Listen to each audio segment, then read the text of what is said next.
Hello students, कैसे हैं आप लोग। उम्मीद करता हूँ सभी चीजें समझ में आ रही होंगी और आपको बहुत इजी लग रही होगी बायोलॉजी।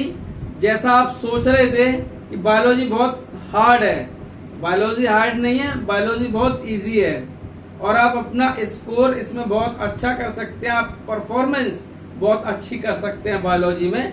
देखिए, पिछले जो अभी लेक्चर थे मेरे, ठीक है, उसमें कुछ टेक्निकल प्रॉब्लम हो गई थी जो पार्टों में बट गए थे। ठीक है, अब हम आगे शुरू करते हैं। लास्ट क्लास में हमने क्या देखा था? हमने देखा था जो वाटर से पॉलिनेटेड फ्लावर्स होते हैं उनकी कैरेक्टरिस्टिक देखी थी। हमने देखा था ईपी हाइड्रोफिली देखा था, हाइपोहाइड्रोफिली देखा था, इन चीजों को हमने देखा था। हमने आउट ब्रीडिंग डिवाइसेस देखा था, हमने इन ब्रीडिंग डिप्रेशन देखा था, इन चीजों को हमने देखा था। तो आज हम पोलन पिस्टल इंटरेक्शन को देखेंगे।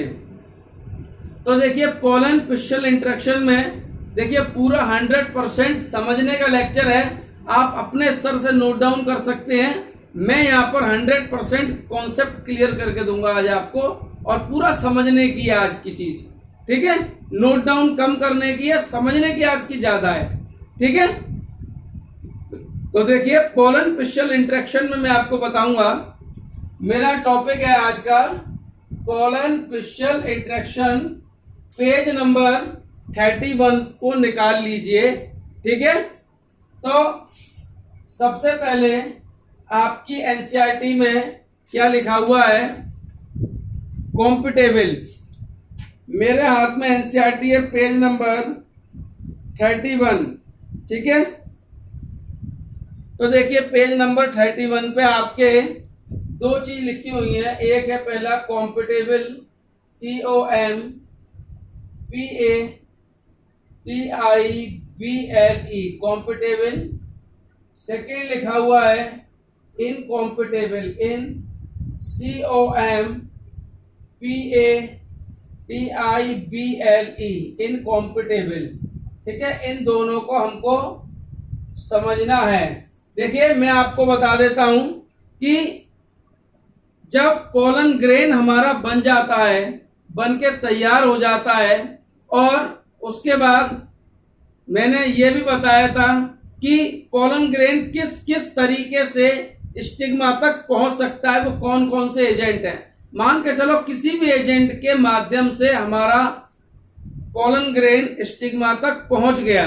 ठीक है, और यदि अगर पोलन ग्रेन हमारा पहुंचने के बाद यदि वो राइट टाइप का पोलन ग्रेन है तो उसको स्टिग्मा रिसीव कर लेगी और उसको नॉरिशमेंट प्रोवाइड करेगी, और यदि अगर पोलन ग्रेन राइट टाइप का नहीं है तो उसको नॉरिशमेंट प्रोवाइड नहीं करेगी। ठीक है, और पोलन ग्रेन की जो वायबिलिटी है वो धीरे धीरे समाप्त हो जाएगी और पोलन ग्रेन वहां से हट जाएगा उस जगह से। ठीक है, तो देखिए मैंने इस बात को मैंने कल भी आपको समझाया था कि जो पोलन ग्रेन्स हैं, पोलन ग्रेन्स का जो जेनेटिक मेकअप और स्टिग्मा का जेनेटिक मेकअप यदि सेम मिल गया, उनके जीन सेम मिल गए, मैंने एक डायग्राम भी बना के बताया था, S1 S3 S4 इस तरह से बताया था आपको। यदि अगर सेम टाइप का जेनेटिक मेकअप मिलता है और सेम जीन मिलते हैं तो पोलन को रिसीव नहीं करेगी स्टिग्मा। ठीक है, और यदि अलग होता है तो उसको रिसीव कर लेगी। ठीक है, राइट टाइप के पोलन को रिसीव किया जाएगा। ठीक है, रॉन्ग टाइप के पोलन को रिसीव नहीं किया जाएगा। ठीक है, अब देखिए यदि सही टाइप का पोलन ग्रेन रिसीव हो जाता है और पोलन ग्रेन को फिर नॉरिशमेंट प्रोवाइड करेगी। कौन नॉरिशमेंट प्रोवाइड करेगा? स्टिग्मा। जब राइट टाइप का पोलन ग्रेन रिसीव होगा और जब पोलन ग्रेन स्टिग्मा पर आके बैठ जाएगा तो बाकायदा दोनों के बीच में क्या होगा? केमिकल डायलैक्स, केमिकल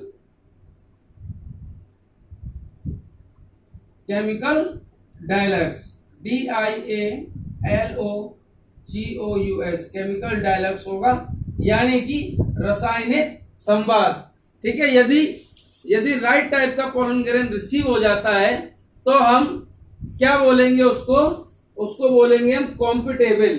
और यदि अगर पोलन ग्रेन राइट टाइप का रिसीव, यदि वो राइट टाइप का पोलन ग्रेन नहीं है और तो फिर क्या होगा, फिर स्टिग्मा उसको रिसीव तो नहीं करेगी और उसको नॉरिशमेंट भी नहीं देगी और वो पोलन ग्रेन वहां पर कुछ समय बाद सूख जाएगा। ठीक है, तो उसको बोलेंगे हम incompatible. Incompatible means right type का पोलन ग्रेन नहीं है, स्टिग्मा ने रिसीव नहीं किया, और कॉम्पिटेबल मीन्स पोलन ग्रेन को रिसीव किया है, ठीक है, स्टिग्मा ने। ठीक है, ये आपके एनसीईआरटी में दिया हुआ है।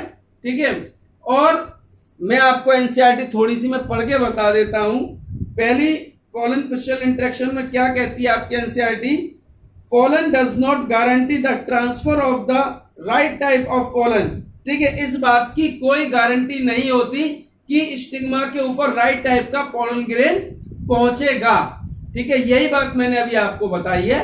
ठीक है, और often pollen of the wrong type, यदि अक्सर often pollen of the wrong type, यदि अक्सर पोलन यदि रॉन्ग टाइप का होता है, आइदर फ्रॉम अदर स्पीसीज, यदि वो अदर स्पीसीज का होता है और या सेम प्लांट का होता है, ठीक है, तो उसको बोलेंगे if it is self incompatible, यानी कि वो उसको रिसीव नहीं करेगी। ठीक है, वो जिससे केमिकल डायलेक्स रासायनिक संवाद मिल जाएगा, वो उसी को ही रिसीव करेगी स्टिग्मा। ठीक है, याद रखिए इस बात को। तो मैंने आपको यहाँ पर मैंने इतनी बात मैंने समझा दी है, और जो बात मैं समझा रहा हूं वही बात आपकी एनसीईआरटी में लिखी हुई है। और यदि रिसीव कर लेगी क्या चीज, पोलन ग्रेन, यदि स्टिग्मा रिसीव करती है पोलन ग्रेन को, तो वो प्रमोट करेगी, किसको प्रमोट करेगी, वो प्रमोट करेगी आपके, जल्दी से बताओ कौन सा बच्चा बताएगा मुझे, पोस्ट फर्टिलाइजेशन को प्रमोट करेगी। किसको करेगी, पोस्ट फर्टिलाइजेशन को, FERTILIZATION,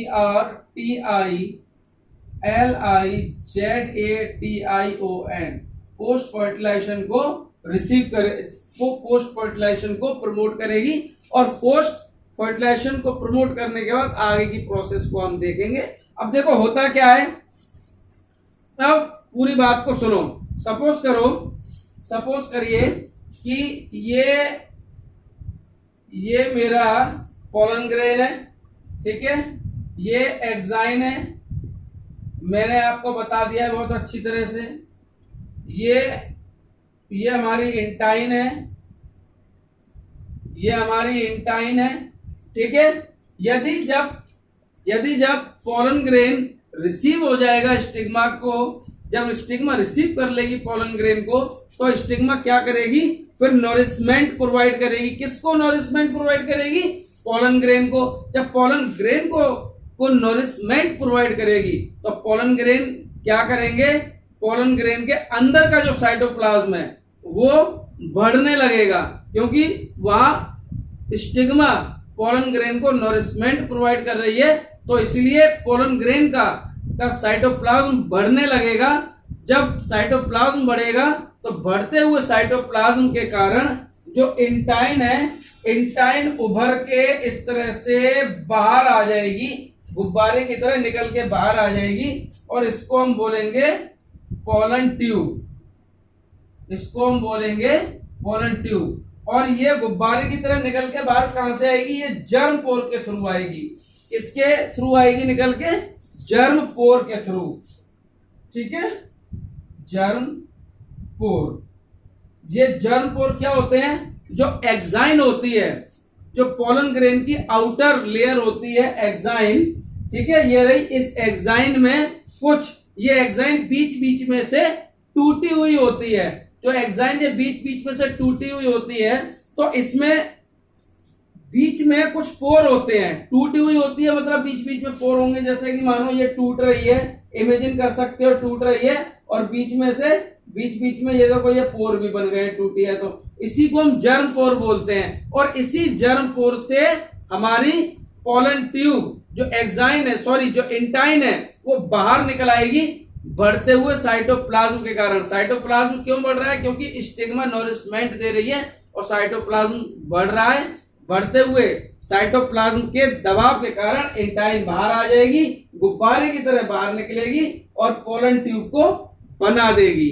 ठीक है, ये पोलन ट्यूब आपकी बनके तैयार हो गई। ठीक है स्टूडेंट्स, जब ये पोलन ट्यूब बन जाएगी, जब ये पोलन ट्यूब बन जाएगी, ठीक है, तो होगा क्या? पोलन ट्यूब बनने के बाद अब हमें पता है स्टिग्मा होता है, ऊपर स्टिग्मा है, नीचे स्टाइल है, उसके बाद ओवेरी है, ये पोलन ग्रेन है।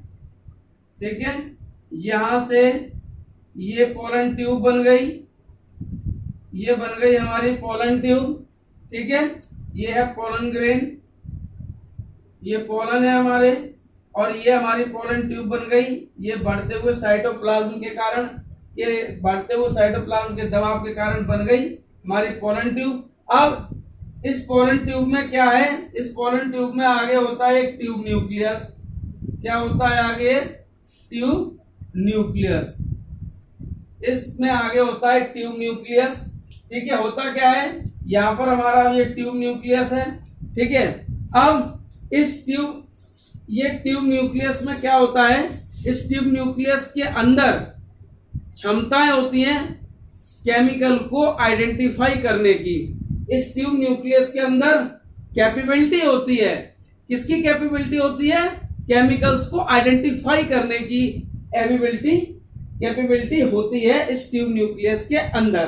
ठीक है, जब ये ट्यूब न्यूक्लियस धीरे धीरे धीरे धीरे ग्रो करेगा, अब ये पोलन ट्यूब ग्रो करेगी, ये धीरे धीरे धीरे धीरे पोलन ट्यूब ग्रो कर रही है स्टाइल के माध्यम से। ये पोलन ट्यूब ग्रो करेगी स्टाइल के माध्यम से, ये ग्रो करेगी धीरे धीरे, और आगे ट्यूब न्यूक्लियस है। ट्यूब न्यूक्लियस केमिकल को आइडेंटिफाई करके आगे बढ़ रहा है। अब पीछे से मैंने आपको बताया था पोलन ट्यूब में क्या होता है, क्या होता है? जल्दी बताओ, कौन बच्चा बताएगा? एक तो वेजिटेटिव सेल होती है, एक होती है generative cell, GENERATIVE, generative cell. एक होती है जनरेटिव सेल होती है। जो जनरेटिव सेल होती है, ये जनरेटिव सेल कहाँ आ जाती है? फिर ये पोलन ट्यूब में आ जाती है। और जनरेटिव सेल पोलन ट्यूब में आने के बाद क्या करेगी? ये माइटोसिस कर लेगी, पोलन ट्यूब के अंदर आएगी जनरेटिव सेल।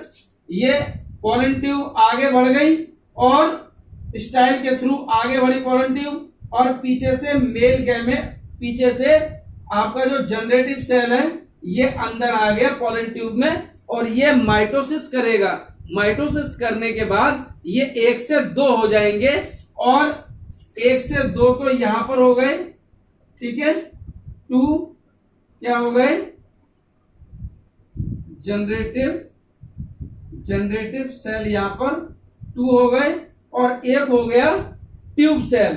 एक क्या हो गया? Tube cell. तो टोटल कितने हो गए? 3 हो गए। 2 हमारे कौन से हो गए? जनरेटिव सेल्स हो गई, और 1 हो गया जो हमारे पोलन ट्यूब बनी है इसकी ट्यूब सेल्स हो गई। तो टोटल 3 सेल हो गई। इसलिए हम बोलते हैं कि मेल गैमेटोफाइट 3 सेल्ड होता है। ठीक है, याद रखिए इस बात को। अब क्या होता है? धीरे धीरे धीरे धीरे ये आते हैं केमिकल, ये केमिकल को आइडेंटिफाई करके आता है। कौन आता है केमिकल को आइडेंटिफाई करके?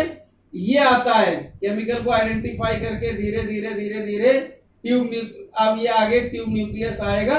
ठीक है, और जब ये एंट्री करेगा माइक्रोपाइल वाले एंड से, अब आप एक बात याद करो, मैंने आप लोगों को बताया था ओव्यूल के बारे में कि ओव्यूल का डेवलपमेंट कैसे होता है। तो ओव्यूल के डेवलपमेंट में मैंने आपको बताया था चार्जल वाले एंड पे 3 एंटीपोडल सेल्स होती हैं।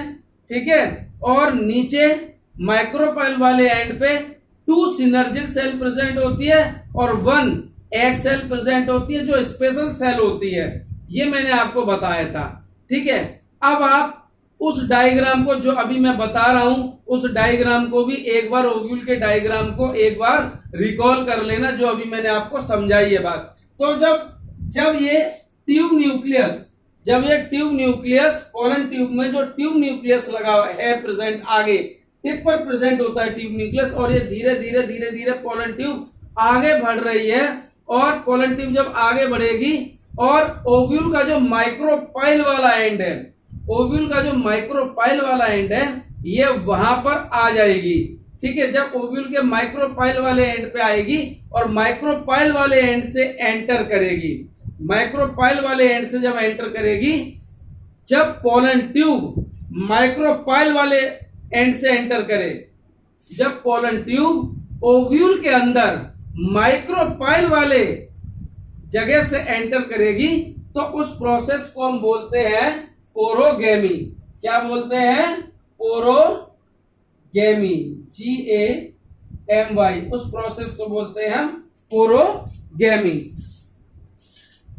मैं मिटा देता हूं, है ना, यहां पर मैं इसे मिटा देता हूं। ठीक है, प्रोसेस को क्या बोलेंगे? जब पोलन ट्यूब जब माइक्रोपाइल वाली जगह से एंटर करेगी ओव्यूल के अंदर, तो उसको हम क्या बोलते हैं? पोरोगेमी बोलते हैं। ठीक है, और यदि अगर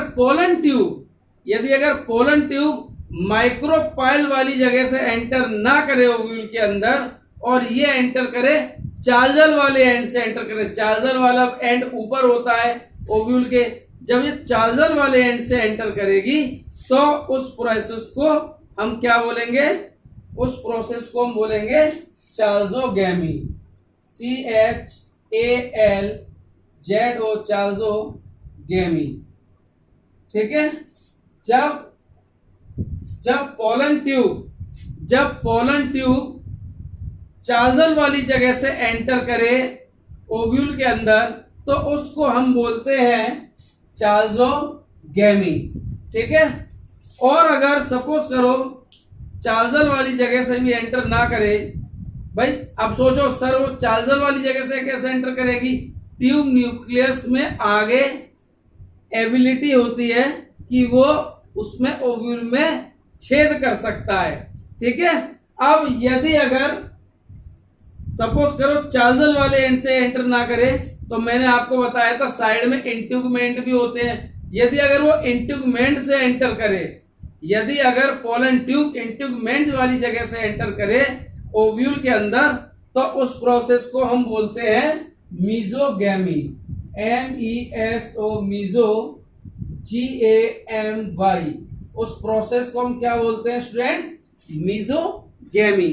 इस बात को याद रखिए, सारी टर्मिनोलॉजी नोट डाउन करिए फटाफट, जल्दी से नोट डाउन करिए, जल्दी से कर लिया, मैं मिटा रहा हूं उसे। ठीक है, तो देखिए पोलन ट्यूब जब, अब आप एक बार ओव्यूल का डायग्राम रिकॉल कर लेना जो मैंने आपको बनवाया था, मैंने बताया था।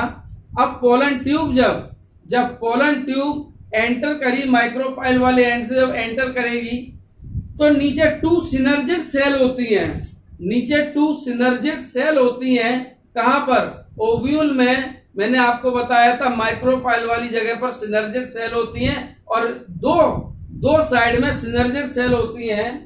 मैं एक बार बना ही देता हूं ताकि कंफ्यूजन ना हो बिल्कुल भी। ये है, ये बीच में एक हमारी एग सेल है, ये हमारी सिनर्जिड सेल है, SYNERGID, सिनर्जिड सेल। ठीक है, ये सिनर्जिड सेल है, और ये है हमारी एग सेल, EGGCELL, ये है हमारी एग सेल।